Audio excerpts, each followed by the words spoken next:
Abonnez-vous pour être informé des nouvelles vidéos et n'oubliez pas le pouce bleu. Smart Sound.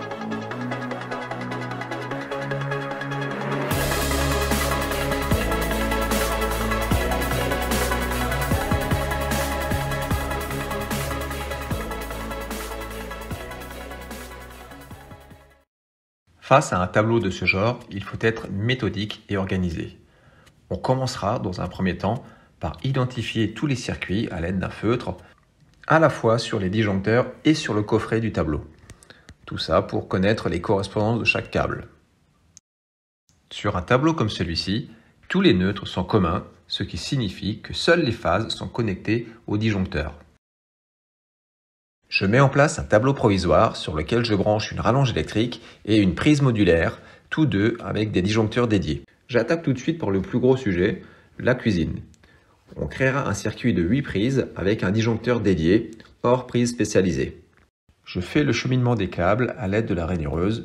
Malgré l'aspirateur, ça fait quand même un peu de poussière. Un peu de burinage ensuite pour l'implantation des boîtes d'encastrement. J'utilise du plâtre pour sceller les boîtes d'encastrement dans le mur. J'ai placé le laser pour m'assurer qu'elles soient toutes au même niveau.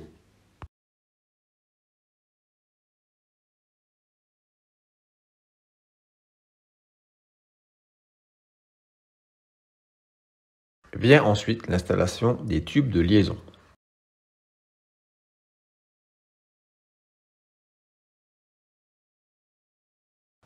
Un petit coup de plâtre aussi pour eux.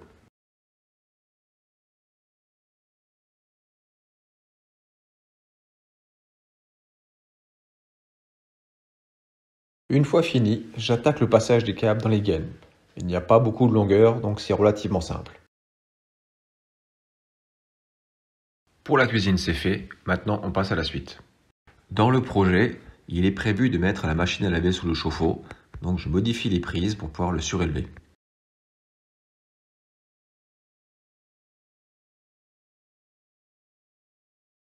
Je prépare le cheminement pour une lumière extérieure, ainsi que la motorisation des volets.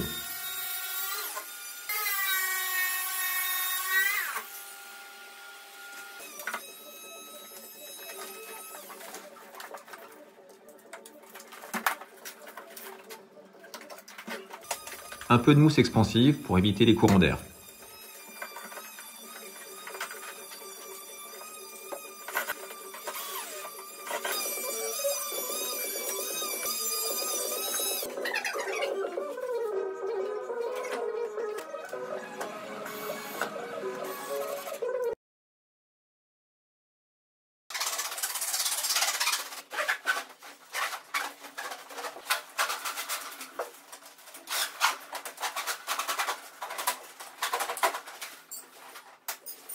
Si déjà on rajoute la terre, autant changer tous les fils.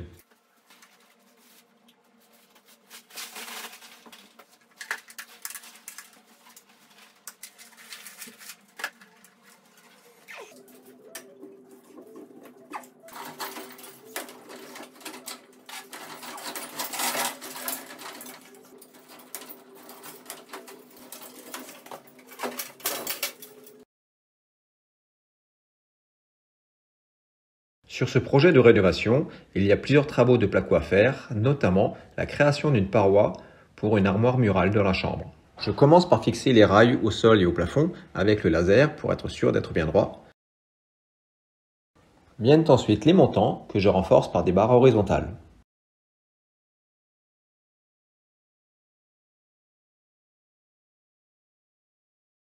Et c'est déjà au tour du placo pour fermer la première peau.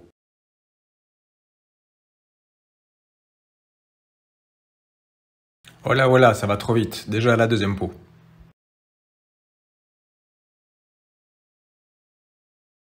Je continue dans ma lancée par le faux plafond de la salle de bain.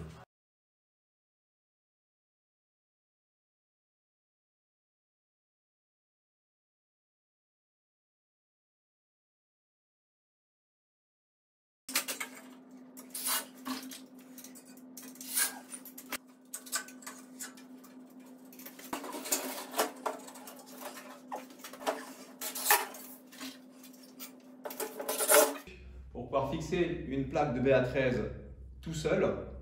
Ça, c'est un truc que j'ai été chercher sur le site à Cédric, donc de Made in France. Il explique bien dans un de ses tutoriels en fait qu'il faut mettre une cale d'un côté et une autre cale, un autre bout de rail de l'autre côté, en fait, qui fera poulie, qui permet de sécuriser la plaque. Donc ça, j'ai été le pêcher sur son site à lui, sur sa chaîne YouTube, et je vous conseille très fortement d'aller voir ses vidéos. Ces vidéos sont vraiment très intéressantes. C'est quelqu'un qui travaille vraiment très bien et il fait des choses qui sont magnifiques.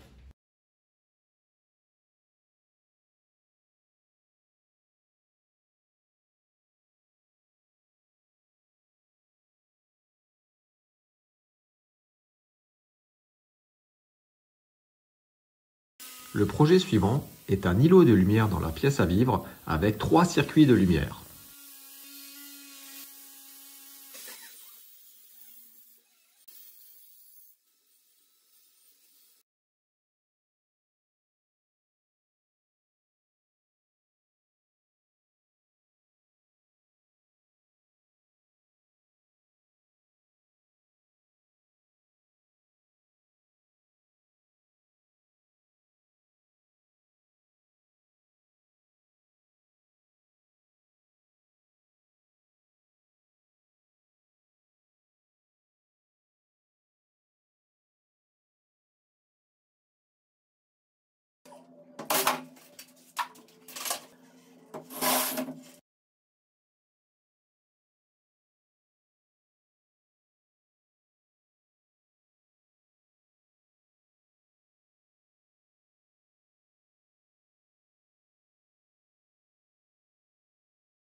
Le dernier gros dossier placo est un renfort du mur de la cuisine dans le but de poser une verrière.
abonnez-vous pour être informé des nouvelles vidéos et n'oubliez pas le pouce bleu.